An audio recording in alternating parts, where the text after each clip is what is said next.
The Ryan Face on Ben Nevis is one of the biggest cliffs in Scotland, and yet I've only climbed a couple of routes on it, and only in winter.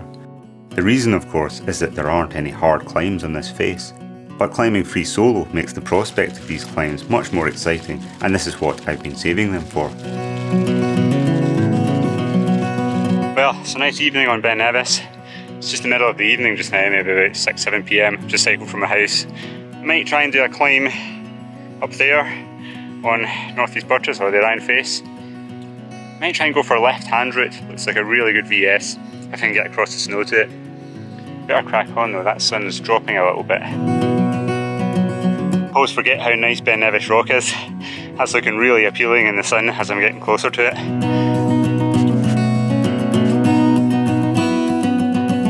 Starting up a route this size on your own is a pretty committing step, so I'd always take a moment just to have a wee think about whether everything feels right. Made it to the foot of the route, which is good. Looks excellent. Still in the sun. I'm going to have a wee drink and then decide what to do. If I needed to, I could downclimb hundreds of metres of rock if I had any issues, but it's fair to say I'd much rather not. Much better just to start up it only if things are looking good and you have many grades in hand in case of unexpected difficulties. I think the most challenging aspect for soloing a route this size on Ben Nevis is route finding. You can see that the faces are composed of a multitude of thin grooves. From below, it's not always obvious which one to take. If you were to choose the wrong groove and it ran out into much more difficult climbing, it may get quite exciting to have to reverse a long section.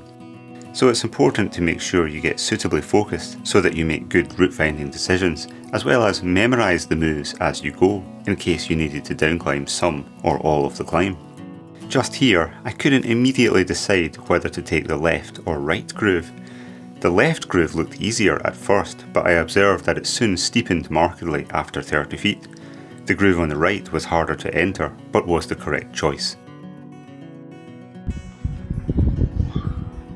When soloing, the subtle appearance of signs of previous climbers, such as cleaned out footholds and cracks, brings an amplified sense of relief that everything is still on track as you move further and further up the face.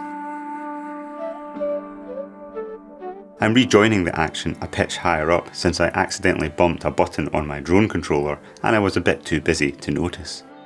Just here I was feeling high enough on the face to get that out there feeling that you get on a route which is many hundreds of metres long. You've done enough climbing for the novelty of soloing to wear off, and yet there are still thousands of moves ahead of you, so it's far too early to have thoughts of reaching the top. This is a core attraction of big routes like this. Their length forces you to abandon thoughts of the whole climb and narrow your focus to just the moves immediately ahead. A side effect is that you also start to notice more about the brilliant position you're in. A small, vulnerable human on a very big face of rock. This little section was probably the crux of the climb, stepping rightwards across this steep slab, aiming for some holds in a thin crack to the right. I was reluctant to let go of a good in-cut with my left hand until I had something good with the right. Also, my right foothold was a bit higher than I would have liked.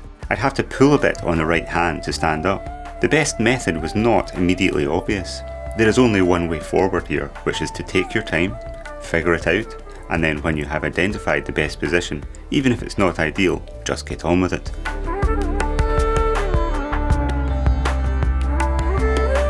Thankfully, the following section was easier because I had another problem. My drone was running a tad low on battery.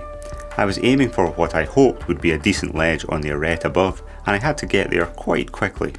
I'd say the ledge was disappointing, and it was one of the more exciting battery changes I've done.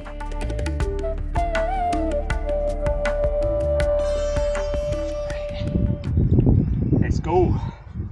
I can't honestly say that when soloing a climb this size, I can climb every single move from bottom to top in a zen-like state of flow without hesitation or even a little fear. If I thought that were possible, it might not be as an attractive a proposition in the first place. The fact that I am able to continue despite the absence of a flow state with my mind interrupted with thoughts of loose holds or what I need to do tomorrow is one of the reasons this type of climbing is rewarding. but sections that seem to flow are enjoyable when they come.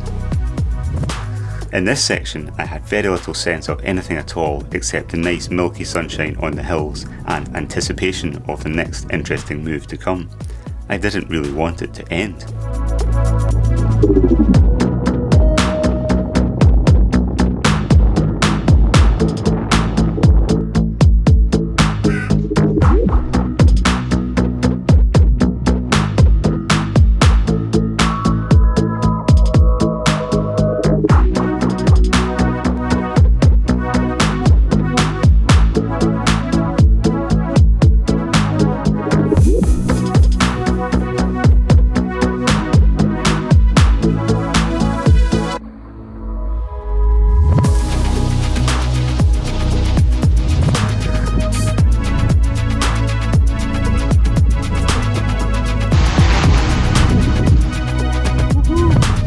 Oh, that was so good. Made it to Northeast Buttress.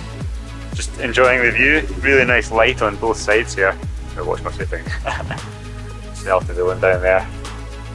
Just that lovely time of the evening when the light's gone really sort of soft. That was excellent. Quite thin in places. A couple of kind of thin moves, but really good climbing. Just any route on Ben Nevis is great. Just such good rock. Don't want to go down now. I'm just going to go and find my way down Northeast Buttress. Go home for a cup of tea.